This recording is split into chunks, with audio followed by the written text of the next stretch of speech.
নমস্কার, আমি মনোজ চক্রবর্তী। মানুষের সাথে মানুষের পাশে চ্যানেল থেকে আপনাদের কাছে এসেছি বেশ কিছুদিন পরে। বলতে চাইছি গতকালের কথা, অর্থাৎ সাধারণ বাজেট পেশ হয়ে গেছে পার্লামেন্টে। নির্মলা সীতারামন যে বাজেট পেশ করেছেন সেই বাজেট নিশ্চিতভাবে সাধারণ মানুষকে, বিশেষ করে মধ্যবিত্ত সমাজকে প্রভাবিত করেছে এবং প্রভাবিত করার মতোই বাজেট। এক লাফে 7 লক্ষ থেকে 12 লক্ষ টাকা পর্যন্ত আয়কে করমুক্ত করা হচ্ছে। এতে সাধারণ মানুষ, ছোট ব্যবসায়ী, চাকরিজীবী, শিক্ষক, শিক্ষাকর্মী এরা খুশি। আরেকটা জিনিস যেটা সবচাইতে উল্লেখযোগ্য হলো, জনমত গঠন করে এই মধ্যবিত্ত, সেই দিক থেকে দেখলে নিশ্চিতভাবে নির্মলা সীতারামন একটা বড় স্ট্রোক দিয়েছে নরেন্দ্র মোদীর নেতৃত্বে।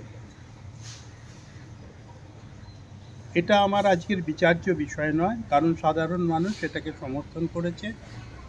আমি বলছি রেল বাজেটের কথা, যেটা নিয়ে নির্মলা সীতারামন কালকে পার্লামেন্টে একটিও কথা বলেন।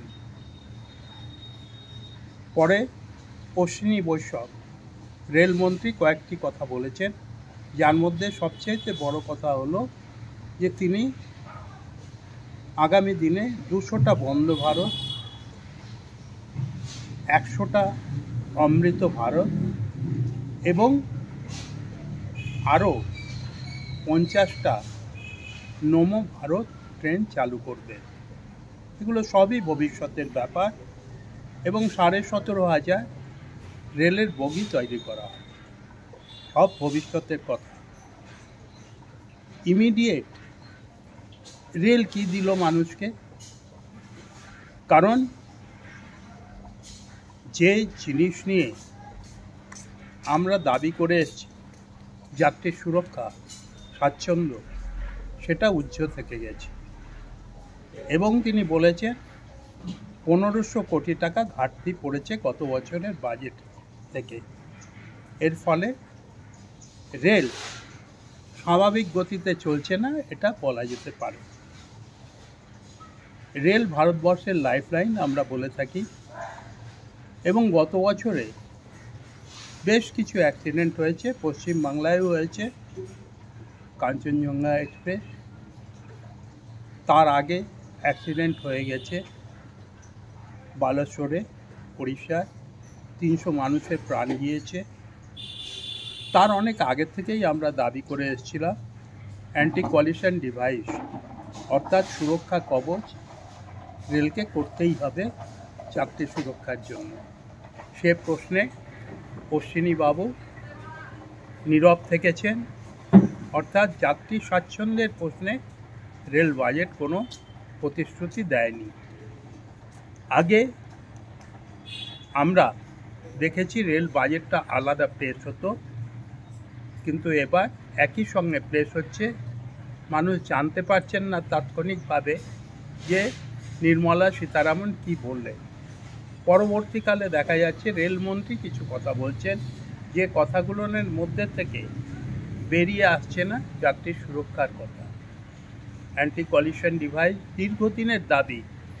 আমরা যারা প্যাসেঞ্জার্স অ্যাসোসিয়েশনের সঙ্গে যুক্ত আছি, তারা এই দাবি বহুদিন ধরে রেখেছি সরকারের কাছে, কিন্তু এটা সম্প্রসারিত করার কোনো প্রয়াস এবারের বাজেটেও নেই।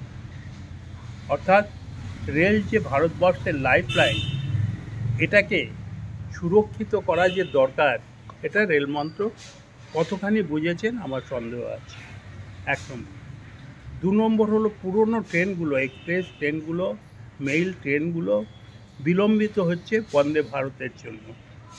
সরকার ভাবছেন বন্দে ভারত, অমৃত ভারত, নমো ভারত ট্রেনের কথা, বাড়াচ্ছেনও আস্তে আস্তে, কিন্তু এর ফলে সাধারণ ট্রেনের গতি স্তব্ধ হচ্ছে। ঘন্টার পর ঘন্টা তারা আটকে থাকছে পথে, স্বাভাবিকভাবে যেতে পারছে না। এবং বন্দে ভারতের পারফরমেন্স, বন্দে ভারতের আমরা দেখেছি যে মাত্রায় হওয়া উচিত সেটাও হয়নি। এরপরে যদি বুলেট ট্রেন আসে, যেটা আমাদের নরেন্দ্র মোদী ট্রেন চাই, সেটা এলে কি হবে তারও সমীক্ষা ঠিক মতো হয়নি। কারণ ভূস্তর পরীক্ষা করা ল্যাবরেটরিতে, সেগুলোও করা হয়নি। করা না হয়ে যদি এই সব দ্রুত গতিসম্পন্ন ট্রেন চালু করা হয়, আমার মনে হয় যে মানুষের অসুবিধা হবে।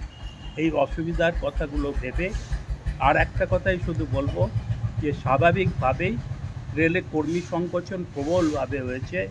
ইন্দিরা গান্ধীর সময় যখন রেলের 14 লক্ষ কর্মচারী ছিল, আজকে তার অর্ধেকও নেই। তাই সেখানে ইঞ্জিনিয়ারিং ডিপার্টমেন্ট থেকে শুরু করে মেনটেন্যান্স ডিপার্টমেন্ট, সিগন্যালিং ডিপার্টমেন্ট, সবটাতেই লোকের স্বল্পতা অনুভব করছি। এবং এআই সিস্টেম চালু হলেও ম্যান পাওয়ারের যে দরকার আছে, সে কথাটা আরেকবার মনে করিয়ে দিচ্ছি।